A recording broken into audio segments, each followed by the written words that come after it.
Well, this is it. The 100th episode. The last episode. Finale jacket on. Let's go and get lost in the woods.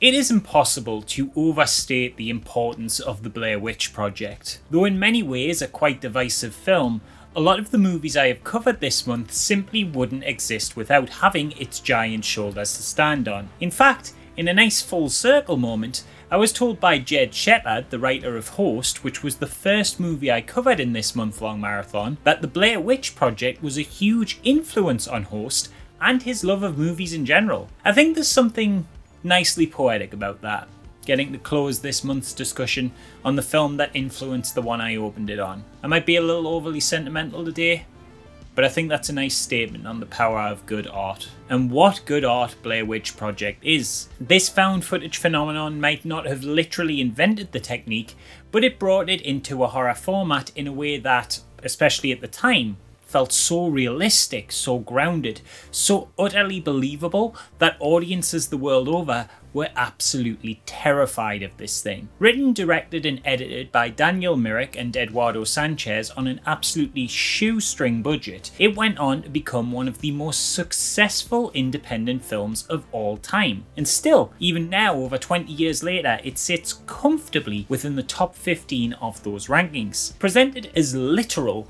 found footage, the Blair Witch Project begins with an explanation that in October of 1994, 3 student filmmakers disappeared in the woods near Burkittsville, Maryland, as they attempted to shoot a documentary in the area. What we, as the audience of the movie, are now about to see is the footage recovered from these missing people's cameras a year later. This simple setup might seem cliche now, and they were never found feels like the ending flavor text to a spooky story told around a campfire. But not since the Texas Chainsaw Massacre or even Star Wars had text on a screen so instantaneously sold a film's tone, atmosphere and narrative. This was not a cinematic presentation.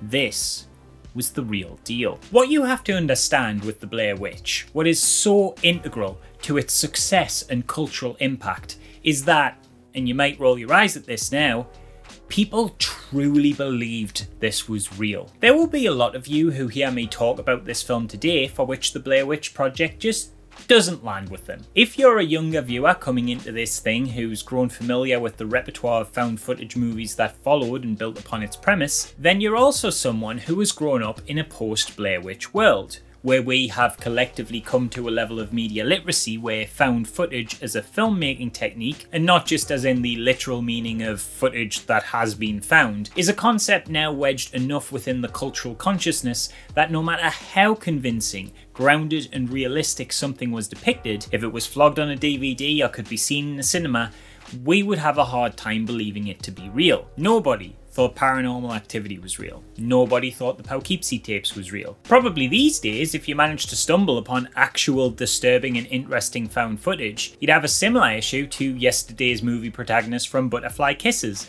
and have a hard time convincing anyone of its legitimacy. And the thing is, you kinda have the Blair Witch Project to thank for that. Blair Witch would cement the foundations upon which found footage moving forward would be built from. But as every further title came out, audiences had been trained at this point from the experiences of, the discussions and mystique that surrounded the Blair Witch Project, learning to treat everything that came after it with skepticism. A skepticism that now, a modern audience seeing the Blair Witch for the first time, carries into their viewing of it. And so it's easy as a new viewer studying this film through the 2020 vision of knowledge of the film's legacy and the ability to quickly Google and clarify any shred of doubt on its fictitious nature, why someone might dismiss this film as an hour and a half of amateur looking footage of people screaming in the woods with little consequence. But there is so much more going on here. So many little creative choices, so many intricacies that put this movie into a league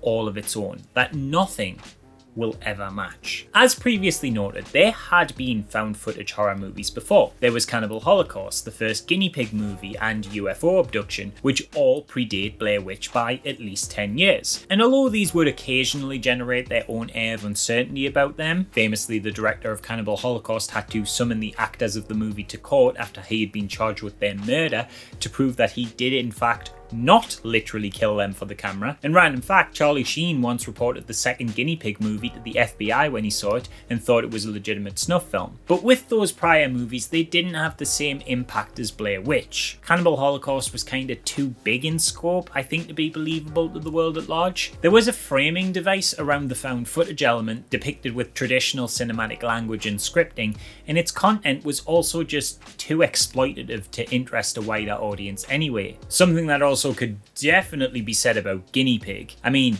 I legit can't even show a single clip from that thing on here, and nor would I want to. It's 40 minutes of a pretend snuff movie. It can purport to be as legitimate as it wants, but any semblance of intrigue at the possibility of its supposed realism would be vastly overshadowed by the profound sadness and tragedy of the disgusting cruelty of it all if it were. Then on the other side of the equation, UFO Abduction is probably the thing that comes closest to what Blair Witch is pulling off, but it's a bit too cheap, a bit too amateur. The acting's a little hammy, and the alien monsters it supposedly depicts are literally kids in Halloween costumes. And then the remake that released a year before Blair Witch has the opposite problem, feeling too overproduced, with professional actors, a sensational title sequence, more scripted sounding dialogue, a literal big ass UFO making an appearance. Blair Witch comes along though, and it perfects a kind of fictional realism, one that walks the incredibly thin line between its intriguing supernatural concept and believability and realism in its execution. Blair Witch was more than just a movie, it was a myth, an urban legend, a real-life boogeyman. Normally I wouldn't praise the promotion of a film in the discussions of these videos, but the marketing of Blair Witch, a lot of which has kind of been lost to time and forgotten about, was an extension of the storytelling. Missing posters were put up for the actors who starred in the film. They had the cast intentionally not make any media appearances to keep up the lie, and BlairWitch.com, put together by co-creator Eduardo Sanchez, became this incredible extension of the fiction, looking like a 90s fan-made true crime site that collected photos and information about the mystery, diary entries, audio logs, all kinds of cool stuff. I mentioned before it would be easy to dismiss Blair Witch these days as fictitious with a quick Google. But could you imagine having doubts in 1999, going to Google, or actually maybe back then even something like Ask Jeeves, typing in Blair Witch in the hope of calming your suspicions, and this was the first thing that came up? And then you scoot over to IMDb to find the actors pages, and they're all listed as missing, presumed dead, something else they did for this movie. When you combine all of the elements surrounding Blair Witch back then, the secrecy, the supporting media, and the presentation of the film itself, with the lack of any easily attainable certainty or clarity, it's easy to see why this film had such an enchanting aura. Taken as a whole, this film isn't just a film. It was almost like a modern performance art. You know, there was literal fake documents and actors portraying the police on the website, and people connected with the film kept up the facade and pretense in their day-to-day lives in a way you don't really see outside of a format like pro wrestling. Blair Witch kinda had kayfabe. You have to remember as well, this was long prior to a time where elements such as these were a common promotional tactic. Before the days of popular commercial ARGs where cartoon shows would leave clues to wild treasure hunts, or fake businesses that existed in fictional worlds would have official websites. With Blair Witch, this was not simply marketing. It was not just a hired corporation pumping money into the hopes of a viral campaign that would connect back to and sell copies of Halo 2. It was an extension of the storytelling. Yes, these touches were made to sell the film, but what they were selling was legitimacy, not just tickets. And you can of course say, okay, sure, that's all well and good, but it's not 1999 anymore. What am I supposed to do when I don't have all this supporting media? And not everyone will have seen that stuff back then anyway. The film should stand on its own. But don't get me wrong here. While I think it's important to consider the time Blair Witch was released, the environment it came out in, and all of the clever expansions of the storytelling that went on around it as a whole picture in understanding its cultural impact, it did not and still does not require those things to be effective to an audience. The supporting elements are nice and were very popular, but the vast majority of this film's audience will have been engaging with it, likely without any knowledge of those elements. And yet the movie itself still, without internet marketing to dress it up, drips so much creative realism that it still carried an air of terrifying danger to it, creating an atmosphere that resonated with audiences, and that even now, even when the mystique of it being potentially real has all but completely ceased to exist, it's still effective. I find this odd thing where a lot of people go into Blair Witch these days and dismiss it because they know it isn't real, as if that was the only thing it had going for it, when in fact the illusion of reality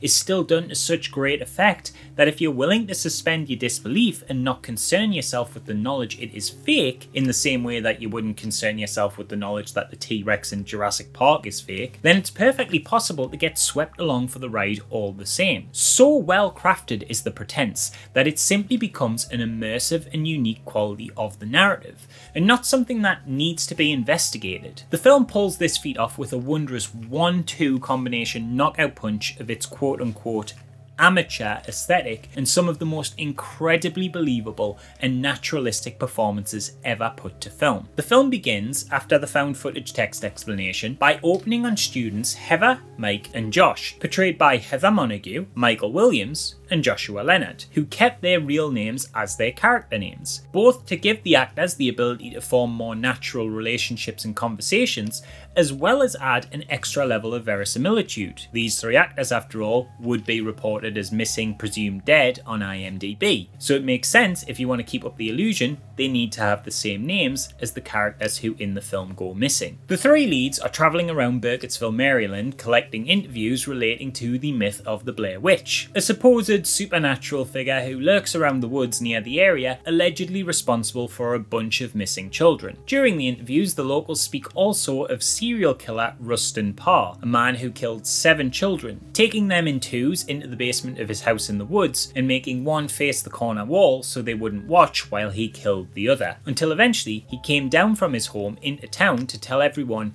he was finished his job, inexplicably confessing to the killings. Creepy stuff. During these interviews, we get our first taste of the kind of naturalism the film excels at. These people feel, in the most complimentary meaning of the word possible, like the most ordinary people in the world. Their answers and conversational skills feeling so organically textured. Little touches like this guy's smile when he realises what the documentary is on, or the just totally serendipitous way this woman's toddler interrupts her interview, and the dynamic manner in which she responds to that and brings the action into the discussion. It's the kind of thing you couldn't script if you wanted to. The perfect casting and performances of all of these guys immediately sells the world we're occupying here. It vividly paints these small town characters. These are not professional actors, just people going about their day-to-day, stopped for an interview. After a few more of these tone-setting discussions, including one with a man that warns them the woods are cursed, the trio eventually wander into the labyrinth of trees themselves to investigate the urban legend further. What starts as a fun expedition they're all excited to be a part of takes a bit of a turn when they find what seems to be a graveyard of 7 makeshift memorials, and Josh accidentally knocks one over. From this point onwards, things slowly begin to go wrong.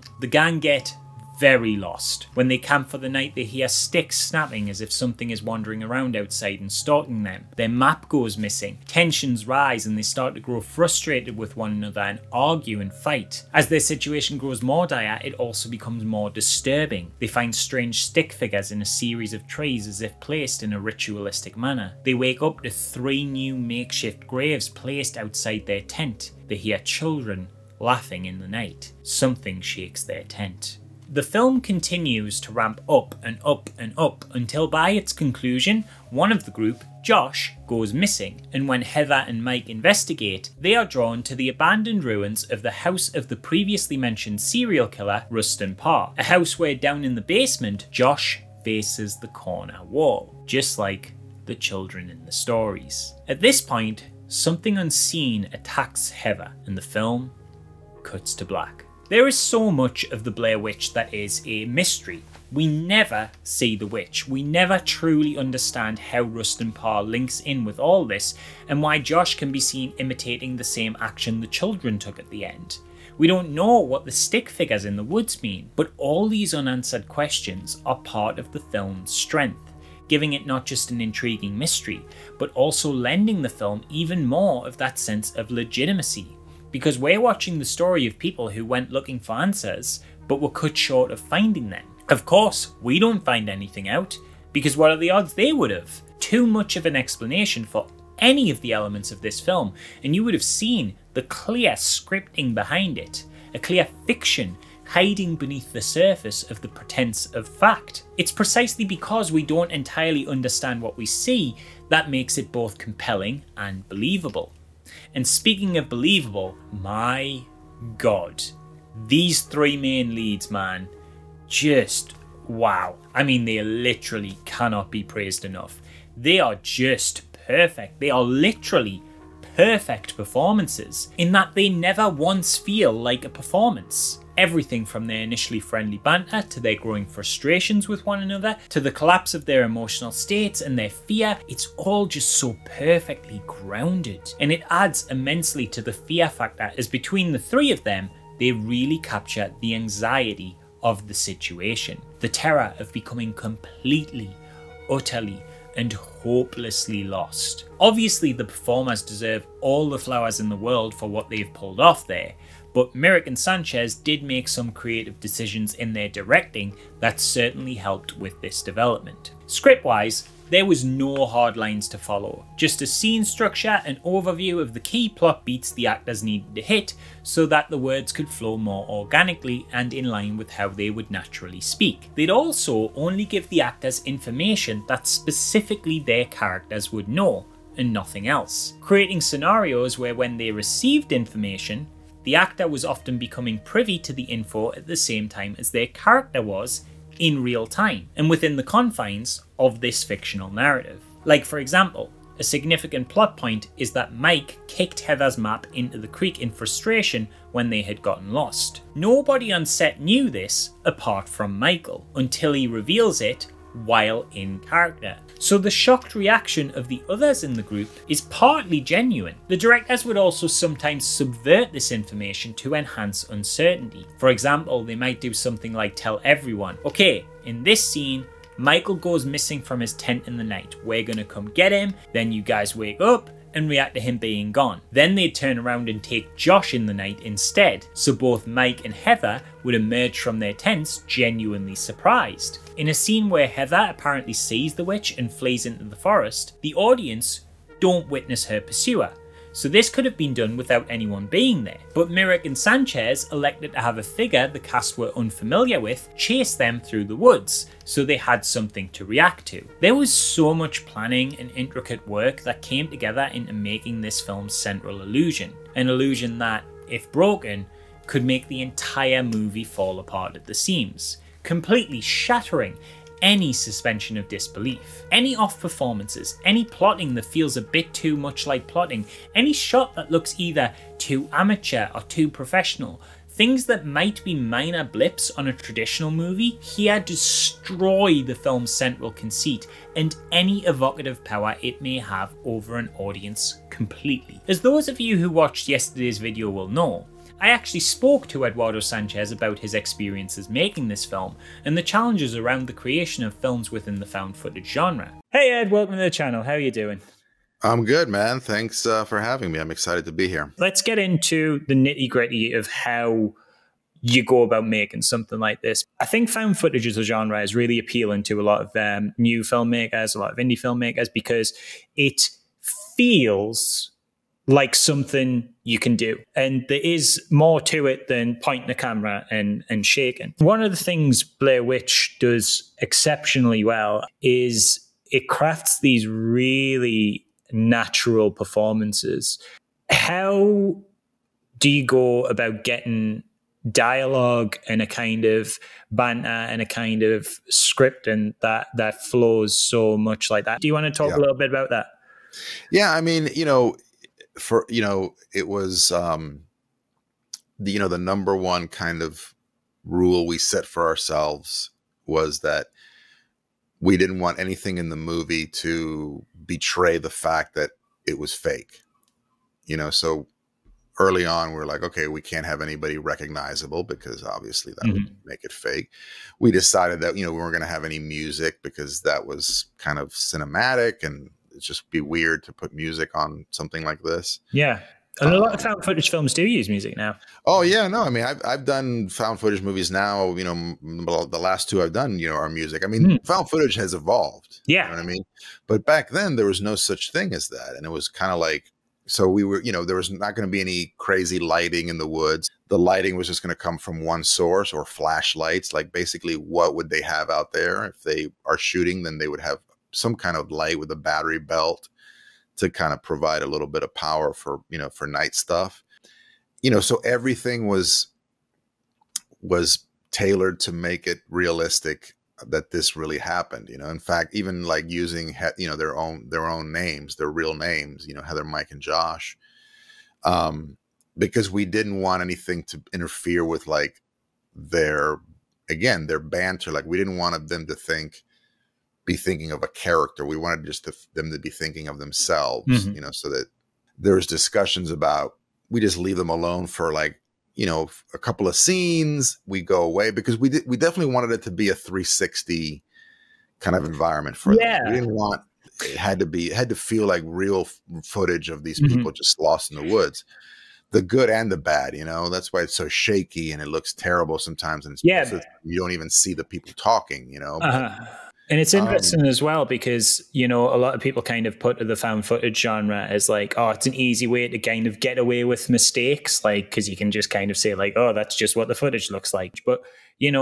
on the flip side of that, if any point you guys had made a mistake, like the crew that wasn't the actors appear just behind a tree, the fundamental narrative of your film completely breaks. It's not just like, there's a booming shot in, I don't know, Pirates of the Caribbean or whatever, and now suddenly I don't believe in these performances, I don't believe in the pirates. It would be something that would literally just destroy the fundamental core of your film. So people kind of say about found footage, it's like, there's the perception that it's easy. It equally presents completely its own challenges, would you say, like on that end? Yes, absolutely. Absolutely. Because, and that's the whole thing. Like I'm pretty sure that Blair Witch is the most parodied movie ever. Yeah. Because it is really easy to parody, So after the movie, and this is before people had, cameras on their cell phones, we were inundated with people sending us, parodies of the movie. And there's even a DVD made of a collection of Blair Witch parodies, which is, ridiculous. But yeah, it seems easy, and it is, there are some things that are easier, but you still have to tell a good story, and you still have to, you still have to figure out, you still have to make a good film. Is there anywhere you'd just like to plug as a last minute thing to sort of say where people can follow you? I have a Facebook group, which is called Hacks and Films, HAXAN. And that's really where I kind of hang out. And, I post stuff about my work. And I have a movie called Satanic Hispanics that's coming out on September 14th in the States. The anthology movie, and very fun, a lot of fun stuff in that movie. Thank you again so much for coming on. It's been a pleasure. Cheers, dude. This is why Blair Witch is a lot more than just running around screaming in the woods. I 100% understand that some people will always see it like that, potentially even after watching this. It's not going to be for everyone, and that's okay. What I would say though is that found footage is harder than you think. I know. I've made my own in the past, and it was... well, I've grown a lot since then, I'll say that much. But to those of you who look at the Blair Witch Project and think, I could do that, go out and do it. Seriously, do it. If you really think you can do it, if you really think it's easy, Well, there's a lot of success to be had with these kinds of movies, so you'd be silly not to try. Worst case scenario, you'll be a little humbled, but ultimately gain a new appreciation and understanding of the kind of craft it takes to make a good effort in this medium, and that it isn't just as simple as shaking a camera while screaming in the woods. Best case scenario, you absolutely smash it and make a great film, and that's no bad thing. But I will tell you now, you won't make Blair Witch. There will never be a film like Blair Witch again. There can't be. There'll be found footage movies, sure. There's been plenty since then. But everything 1999 onwards will always, at least partially, live in the shadow and legacy of this little indie movie that went to big places. Found footage can evolve with new technology and make great innovations in the genre. And obviously, there's absolutely loads of bangers that have released since an off-screen witch once stalked us through the woods of Burkittsville, Maryland. Some of them I even prefer in many ways to this influential outing, but none of them can ever again capture that perfect storm, the lightning in a bottle of the Blair Witch Project. Because now that this film already exists, it's borderline impossible to once again emulate that sense of realism and mystique that resonated with audiences all those years ago. It's impossible to tap into the believability of found footage in a pre-Blair Witch world. And even if you could, imagine how long that feeling would last. Imagine in these days someone came out with a horror found footage film that managed to convince people it was real for even just a second. In the world we live in now, we'd probably have 1,000 debunks all over TikTok within minutes of the movie releasing, and then eventually, if the myth of reality still managed to persist, someone like the fantastically talented Captain Disillusion would come along and systematically dissect, debunk, and disprove it in a matter of minutes with a video that would be seen more than the film itself. I'm not knocking that, by the way. I love Captain D for a start, and I think it's very good to have a healthy skepticism and be discerning when it comes to media, especially in this day and age. And I'm not doing a kind of boomer bit here and nostalgically longing for those past days when we weren't such internet-obsessed smartasses and could just watch a movie and believe in something for once. I mean, I don't even think a found footage film needs to be remotely believable to have merit. No. All I'm doing is simply recognizing and appreciating a point in time that's long since gone and can't come back, where a piece of art just pierced through traditional storytelling methods and made something wholly unique and different and just captured a lot of imaginations. I think there's two versions of the Blair Witch Project. There's the still very fantastic film now that will always and forever be around that I am grateful for, and there's another version that only existed in people's heads. That version is gone. To equate it to another example, it's much like how culturally we'll always have the experience of Animal Crossing to hand, but we'll never again have Animal Crossing during the 2020 lockdown. We'll always have the cinema, but we'll never again have our first visit. We will always have the brilliant Blair Witch, but Blair Witch at its full power, in a world where it existed in a perpetual state of ambiguity. It might be gone, but it is a fascinating thing to comprehend. I think of this version as being like theatre, an entrancing, momentarily world-consuming new reality made all the more special by the many others who, in that moment, you are united with by the experience. And then, when it finishes its run, it's just gone forever. Art that only exists in a place and time that you, because you were lucky enough to be there when it happened, get to keep as a memory. One that many others won't have or know how special it was. The gift of a feeling. And I think it's really lovely that everybody, everyone in all of human history gets their own little bits of art. There are pieces that might be shared with others, but no one's entire collection is exactly the same.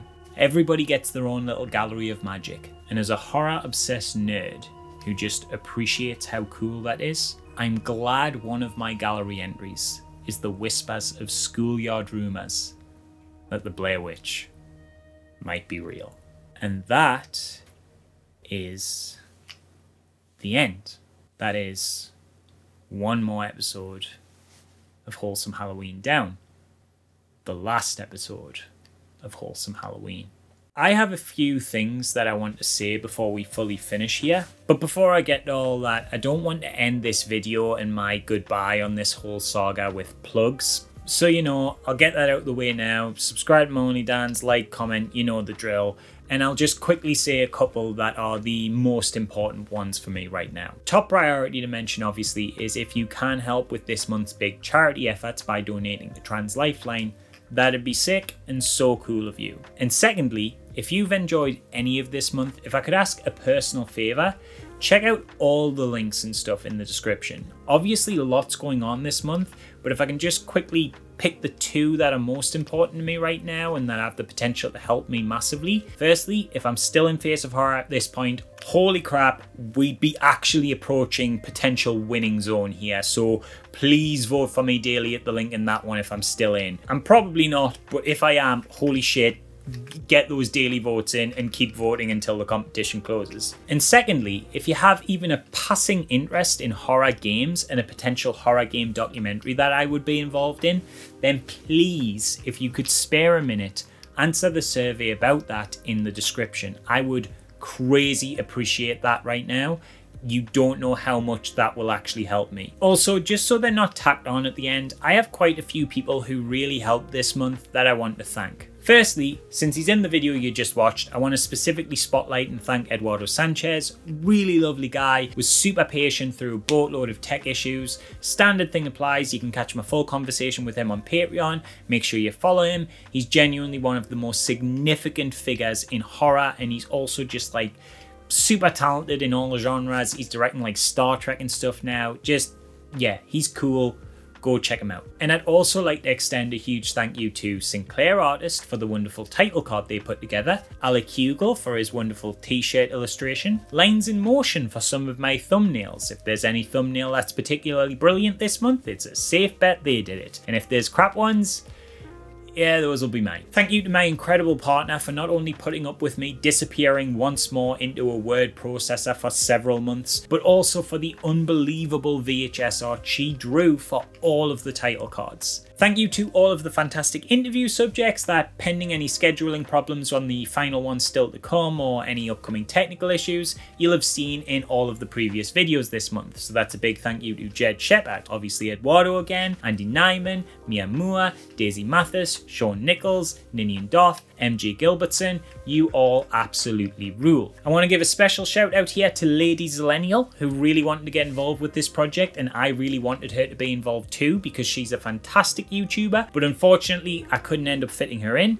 However, if you aren't sick of me after this, then please go check out her Halloween video on the zombie craze of the 2000s, which, if all goes well, should feature me. And even if it doesn't, go check her out anyway. It'll rule either way because she rules. Her stuff's so good, you won't regret it. Tell her Dan Drambles sent you. I would like to thank my patrons for their continued support. You have been lifesavers to me over the years and have genuinely been the only thing keeping the channel going a lot of the time. And also, you're really good crack on the Discord, so cheers for that. I'd like to thank anyone who considers themselves a Wholesome Halloween fan for being a huge motivator in me doing this. There's been bad days where I've been demotivated, and then I'll get some comments about how much this series means to people, and it keeps me going, and I've had some spectacular fan art, which, oh my God, you can't believe how much I appreciate that. That stuff lights up my heart. It makes my year every time I see it. I'd obviously also like to thank anybody who contributed and donated this year to the charity efforts. It's a truly wonderful feeling that this marathon could be made a little more special because of this community. I want to thank everybody who filled in my Horror Games documentary survey. I want to thank all of you who voted for me in Face of Horror. I want to thank everybody who bought In Search of Darkness 1994 through my affiliate link. You've all made me feel incredibly loved. And finally, I have to give a huge, special, specific thank you and spotlight once again to my friend Jamie, who has once more taken on the lion's share of the absolute mountain that is these edits so that I could keep writing the videos still to come. This is yet another marathon that simply would not exist without him. Okay. Now with the thanks all out of the way, now it's time for the long goodbye. And I'm sorry, but it is a long one. I have a lot of feelings right now, and I'm not gonna feel done until I can just word vomit them all out. You're probably all wondering why I am finishing Wholesome Halloween here and why it can't just go on forever. And maybe some of you are even wondering why I'm making such a big deal out of stopping it. I mean, it's just a fairly small, barely known YouTube video essay series, so who cares? And I get that. This tiny little corner of the internet has cultivated a community who enjoys this, and I adore that. And hearing that people appreciate this dumb little skeleton project thing I'm putting out and doing it in their thousands is something I do not and will not ever take for granted. But I recognise in the grand scheme of things, this is basically microscopic. I get like a few thousand views a video maybe if I'm lucky. And you know, if we measure success based on the usual metrics used to calculate such a thing on this platform, then going off the time and effort I put into these series, then I'd not be doing great by those specific metrics. But that's not what I care about. If I did, I just wouldn't do these. Like, I am well aware that even when this channel is at its algorithmic worst, I can just review a specific brand of new IP movie and be like, hey, here's my thoughts on Sonic the Hedgehog 2, and I'll probably make more views on that in a week than I do normally on any of these vids in a year, despite any one of these requiring a far greater effort. I actually hemorrhage subscribers in service of Wholesome Halloween because of gaps I have to take where I don't stay on top of the more algorithm-friendly stuff to make sure I have time to actually do these. There was a running joke on my Twitter at one point where every couple of months I'd post I'd hit the 27,400 subscribers milestone, because I hit that mark like 4 times through losing and regaining subs. And now I'm going into this Wholesome Halloween at 27,100, further from that point than I ever have been since hitting it. And I'm just like, sod it. I don't care. I want to do Wholesome Halloween. But the thing is, as much as I really love this, and I really love this, it is so much work. After 4 years of work, 30 episodes in a film the first year, 31 episodes the second year, 4 Christmas specials I did because I felt guilty for not doing the main show in the third year, and 4 Patreon exclusive episodes, and another 31 episodes in this 4th year for a total of 100 episodes, put out in what I am well aware are huge, algorithmically unfriendly collective batches, all coming to a total of 348,522 words. I am so tired. I am working 3 jobs at the minute, and while juggling them in the past couple of months, I have written over 143,000 of those words just for Wholesome Halloween 3 alone. And that's like nearly 3 novels worth in a couple of months. That's me pulling back too. I'm actually really sad this year because this was going to be a big blowout effort and I had so much more planned for it. It was going to be so much bigger than what it even ended up being. But other opportunities and a lot more real life work came up at a really unexpected and sudden time, so I had to trim things down a lot because I had to divide my time more. I hope that it hasn't came across too much. I did put all of the effort I could into what this ended up being. And the thing is, as much as I adore the Wholesome Halloween marathons, as long as I keep doing them, it could be stopping me from doing other things. A huge opportunity might have come up for me recently, and it was really hard to fit it around Wholesome Halloween this year. And I don't know, I just don't know if I should be doing this every year. And like, there's lots of other things that are kind of problems too. I actually often lose money on this from things like if I need to pay a friend to help with the edits, or like this year buying a bloody smoke machine and a VCR just for a cool intro shot,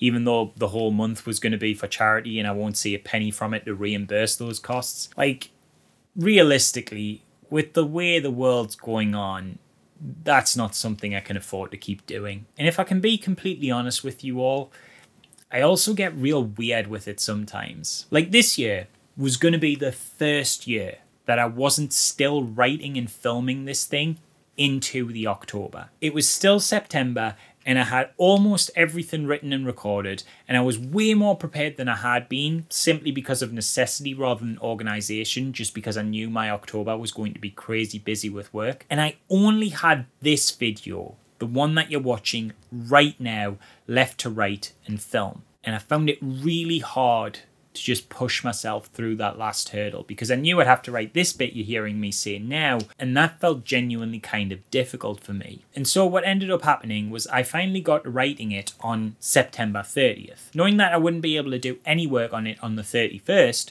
due to other commitments. And my plan was I was going to write it, set everything up, do the makeup and film it all in one go. But I didn't account for it being a Friday. So as I came to this section of writing the video, it hit around 11 PM and the nightclub at the bottom of my street started blasting music, making recording just completely impossible. So I could get everything written for October 1st, but not everything filmed. I still would go into October with one video left to record. And I know that objectively, it didn't matter.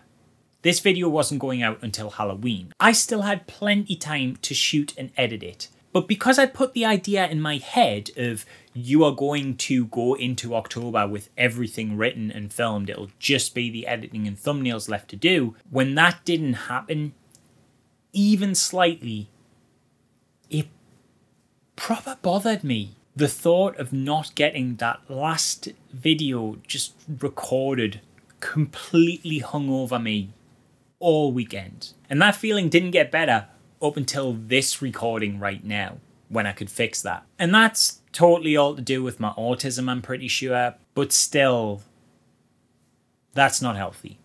That's not a good idea. This is an entirely self-set, arbitrary deadline, and I was just properly beating myself up over it. So yeah, long story short, that's why I'm going to stop. As for exactly why I'm making such a big deal out of that though, why I feel the need to tell you all of that rather than just not do it anymore and give no explanation, well, that's because firstly, I know this series, from what people have told me, genuinely means a lot to some.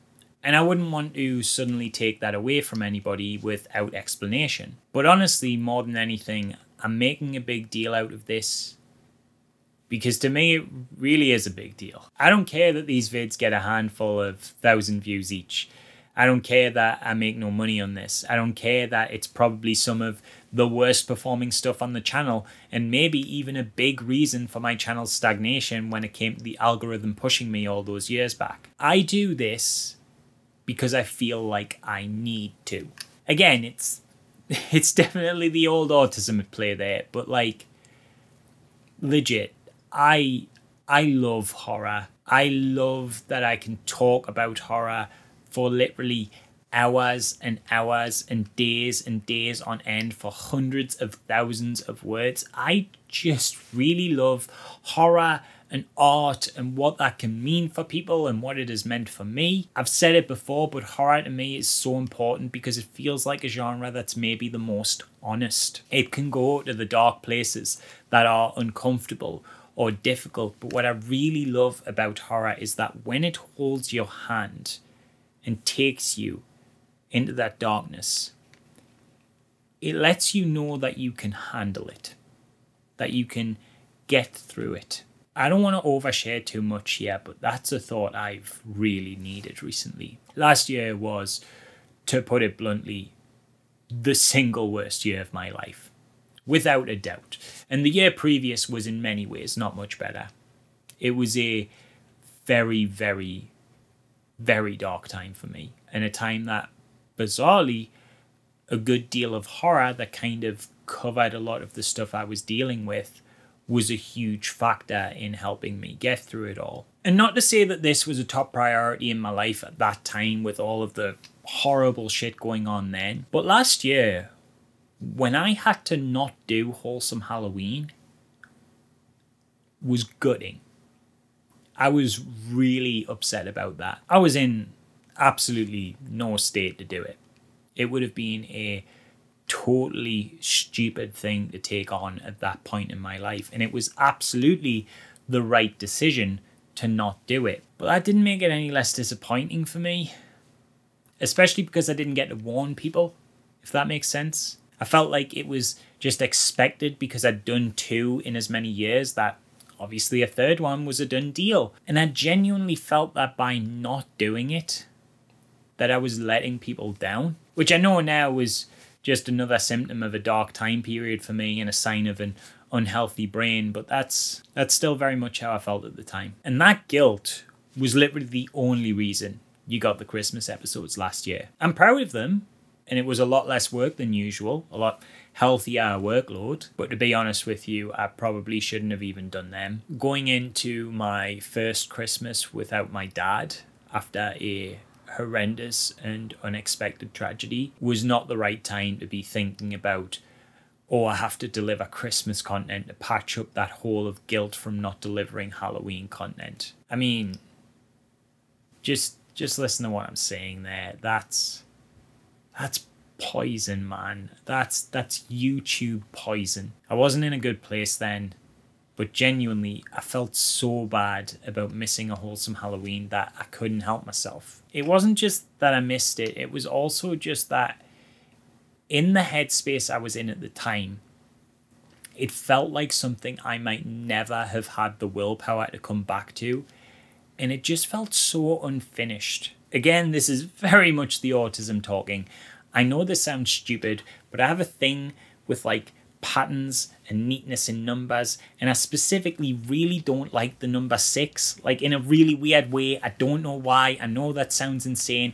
It's just a horrible number to me. It actually low-key infuriates me that Friday the 13th 6 is my favorite one, because every time I say that I have to acknowledge the number 6. And like the other day there was this really cool shirt I almost bought, but then I realized in the art print that covered it were some tiny 6s, and even though I really loved and wanted the shirt, I couldn't get it once I noticed that. It's a bizarre thing. I don't really get it, but it's something that made the Wholesome Halloween stuff feel even weirder and more unresolved. In my brain, not only had it suddenly stopped after 2 seasons without warning, that also meant there were 61 episodes.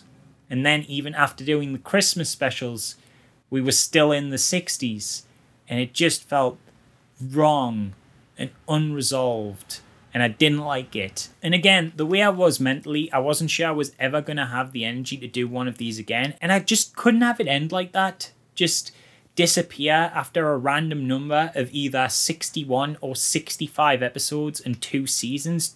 It just felt wrong. It just all felt wrong. And so I really needed this for me. I needed to get one last outing that let me mentally resolve it definitively, and let people know it was done. I needed to end it on my own terms. And just the thought of having a trilogy with some Christmas specials, but primarily ending on a trilogy, felt right. But even that still meant that I ended on 96 episodes, which still felt weird. But then I told myself, okay, look, do an extra 4 episodes this month, make them Patreon exclusive so you can mentally justify them as a separate thing that's worth existing. You can complete the slasher films you missed, which was like another mental Tetris block sliding neatly into place. And then you're finishing this whole project on a trilogy and a clean 100 episodes. And honestly, I know this must sound really fucking stupid and dramatic to anybody in my audience who is neurotypical and not spicy brained like my autistic ass, but legitimately, I thought of that concept and ending it there with the trilogy, with the slasher gaps filled in, with the 100 episodes. And then with the addition of potentially making it do some tangible good with the charity efforts. And even though this year would be more work than any year previous at a time when I was busier than I'd ever been, when I thought of those things combining and clicking into place, for the first time when thinking about Wholesome Halloween since I missed putting one out last year, my brain didn't sound like a chaotic static noise of bouncing, clashing questions of, when are you going to do another one? Are you really going to leave it in the 60s? Do you think you're going to do these forever? And like, it just went, yeah, that works for us. I can do that. And again, I know I'm just talking about a daft video essay marathon, but this has been a significant part of 4 years of my life for me now. It has been a huge multi-year long project that even just from a basic text point has required me to write multiple novels worth of content in a matter of months while juggling other jobs, often to in excess of full-time hours where I'm working weekends. And that's just the text part. That's not even including the filming, the editing, the thumbnails, the teasers, the graphics, the social media sharing, the lighting, the camera, the makeup, and all the other millions of odd jobs you don't think about because you're just a dumb horror nerd who really wants to talk about how some obscure Australian found footage movie helped you deal with your dad's death, or the debate around the history of what the first vampire movie was, or some such shit. And so I hope you understand, while I know it might seem silly, I do feel fairly justified in this being a little hard to let go of for me. This is work that I am proud of. And you cannot possibly understand, unless you have had to suffer through my complaints about everything I have ever created, how big a deal it is for me to say that about something I've had a hand in putting together. Wholesome Halloween means a lot to me.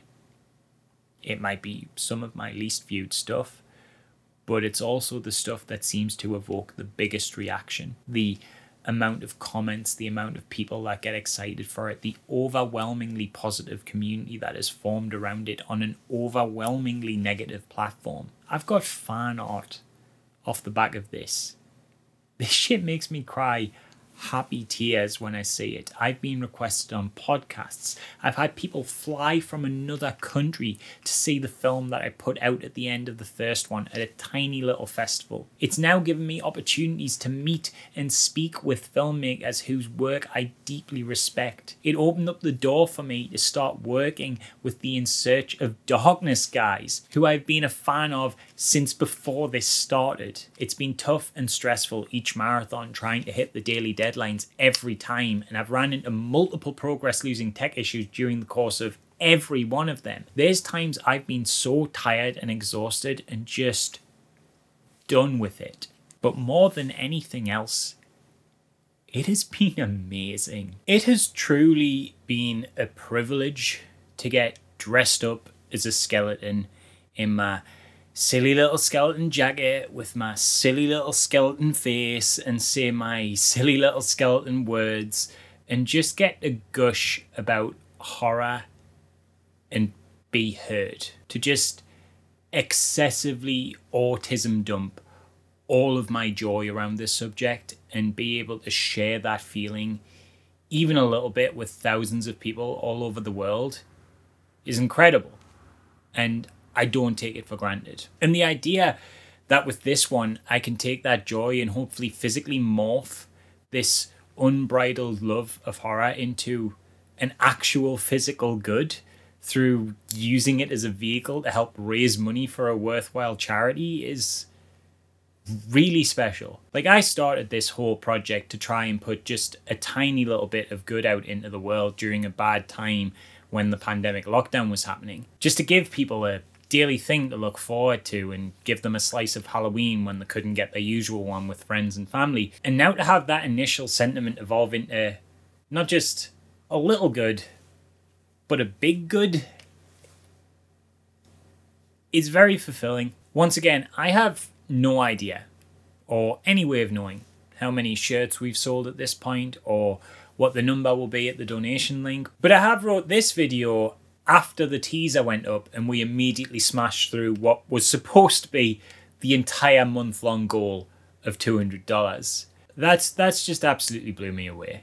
And it's made every little bit of work I put into this year just totally worth it. I'm sorry I have no idea what number it's on now, so I can't celebrate with you on that because this is being recorded way in advance. But you know, after seeing the donations come in for the teaser, I'm really hopeful we could maybe even get like $500 or something to these guys over the month, just in the donations alone. Like, the possibility of that is just so cool. I remember a time when I would feel self-conscious about my autism, and I didn't like to talk about special interests. Obviously, I like to do it, but I didn't.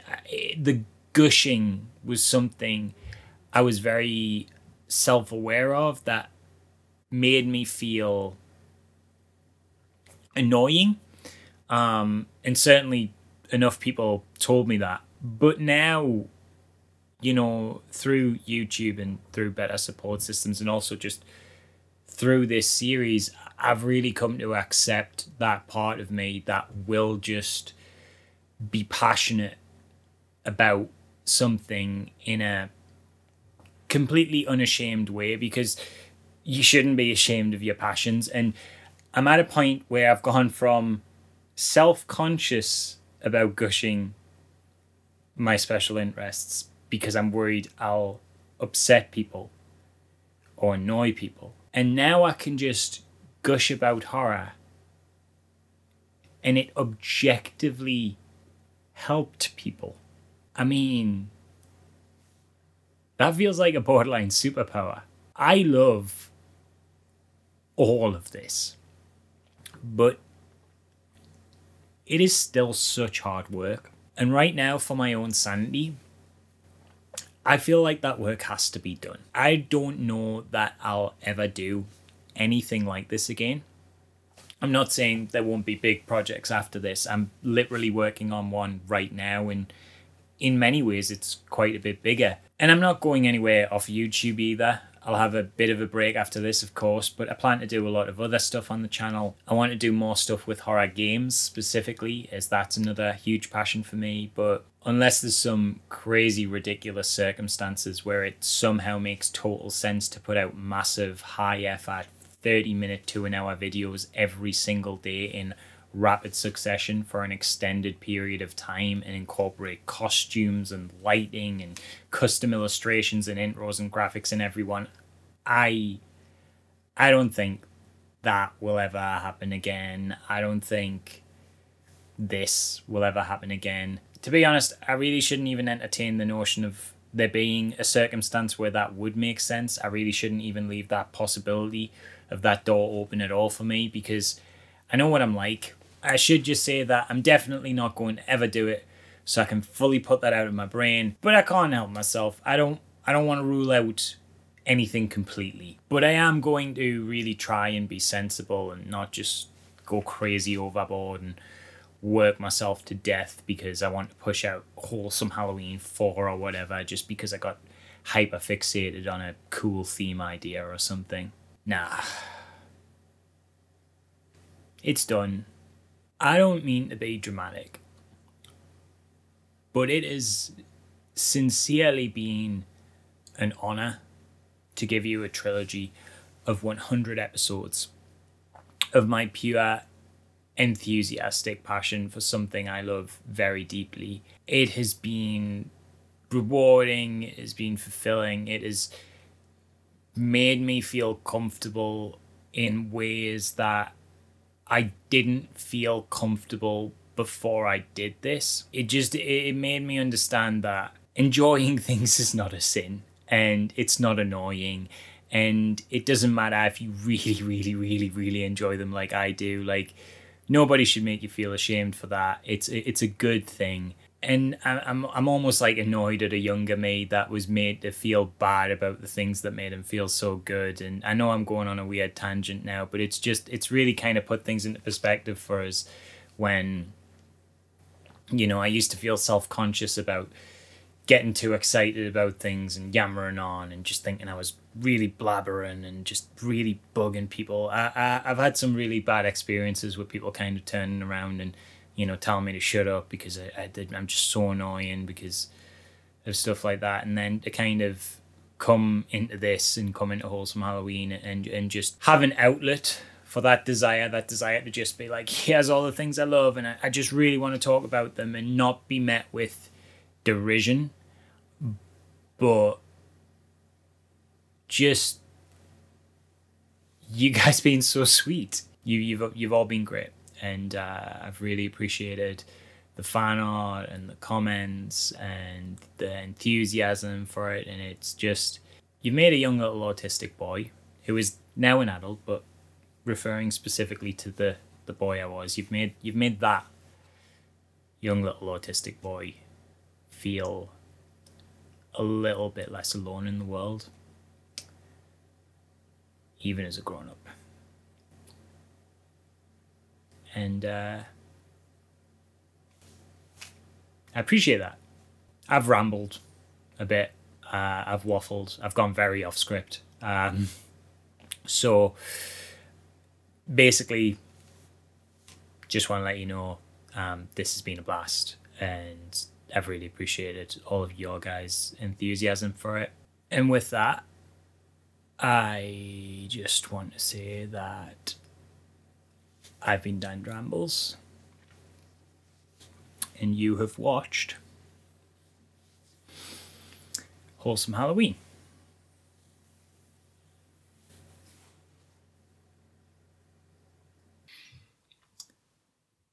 Thank you.